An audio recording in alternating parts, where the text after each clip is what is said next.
Le réveil en douce. Hier soir, c'était le 6e webinaire du programme qu'on a créé avec Karina sur Patreon et qui s'appelle Résistance, Réveil, Révolution. Et j'ai partagé à l'occasion de ce webinaire quelque chose qui s'est passé ce week-end et que j'ai trouvé très fort pour illustrer ma compréhension des 3 principes. Qu'est-ce que ça veut dire créer la réalité avec ses pensées? Et je l'ai vu à travers les yeux et l'expérience de ma petite fille, puisque je suis grand-père. Je vais bientôt l'être une 2e fois. Et ses parents étaient là avec elle. Il y avait ma mère qui était là aussi. Et Romane, qui a 2 ans et demi, commence à faire l'expérience de maîtriser le langage.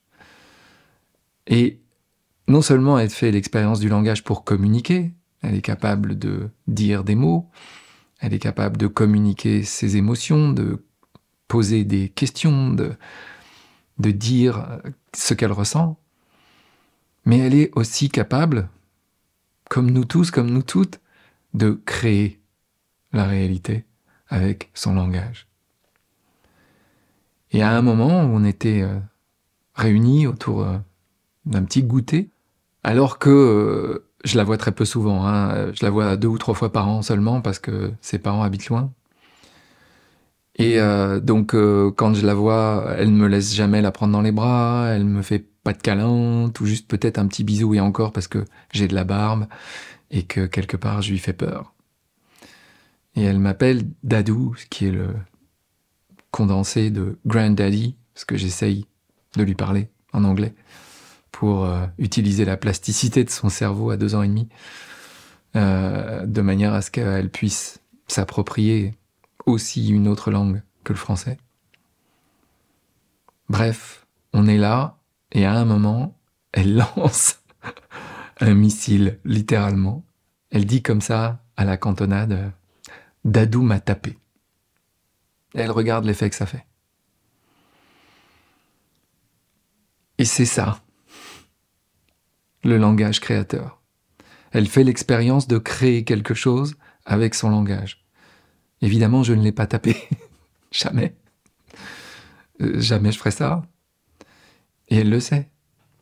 Donc c'est pour de faux, comme elle dit.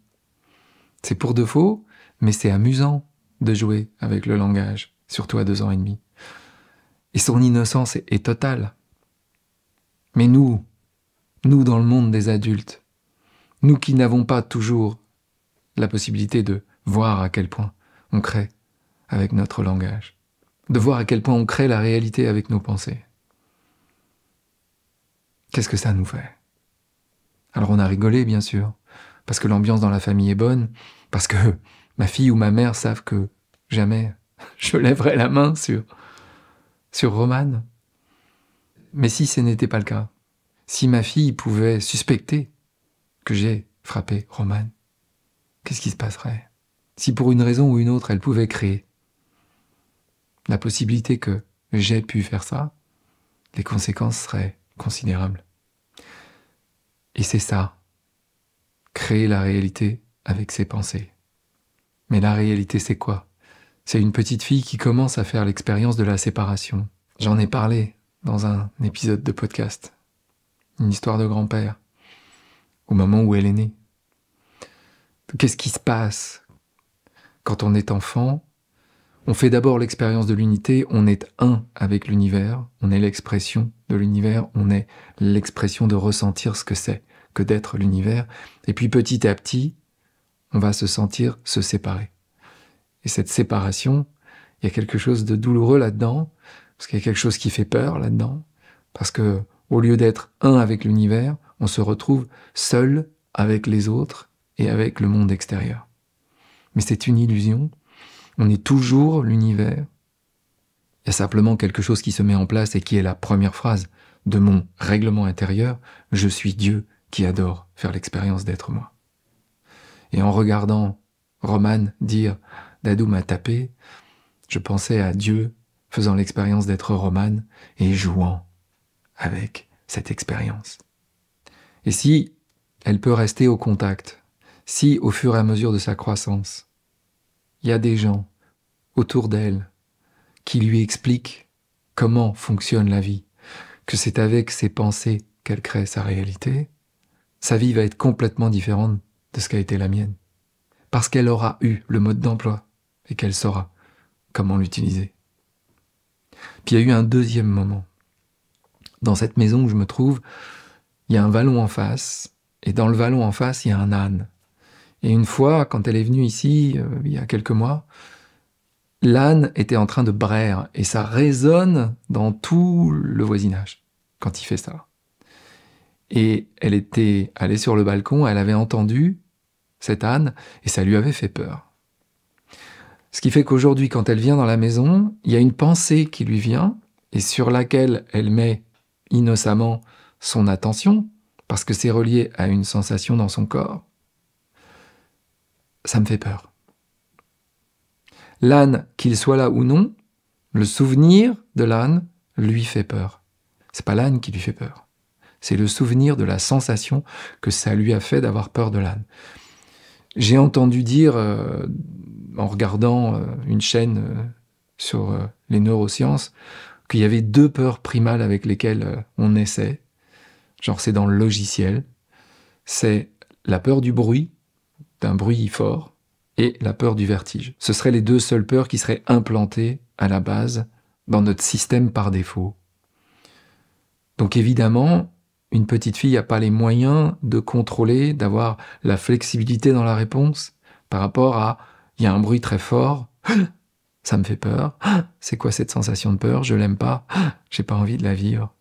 Elle n'a pas la possibilité de, entre guillemets, raisonner sa peur, ou plutôt de s'apercevoir que il y a simplement un bruit, et ce bruit, il veut rien dire en lui-même, il est neutre. Donc Romane, quand elle vient ici, maintenant, elle se souvient qu'il y a le bruit de l'âne qui lui fait peur.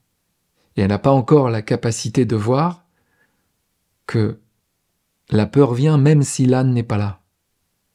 Donc c'est pas l'âne qui lui fait peur, c'est le souvenir qui lui fait peur. Et le souvenir, elle le maîtrise, elle peut le maîtriser, mais pas à 2 ans et demi. Donc quand son papa, dans la salle à manger, quand on y était un peu plus tard, après l'histoire d'Adouma Tapé, quand son papa évoque l'âne, sans faire exprès, tout de suite, elle se colle contre sa mère. Elle dit « j'ai peur ». Et je dis « ah, ça c'est Romane qui fait l'expérience des 3 principes ». Elle fait l'expérience de ses pensées qui lui font peur, pas la réalité qui lui fait peur. Alors moi, à ce moment-là, j'invente que je lui dis « oh, mais tu sais, l'âne, il est pas là, il est parti en vacances, il est sur la Côte d'Azur, il fait du ski nautique avec ses lunettes de soleil. » Et ça la fait rire.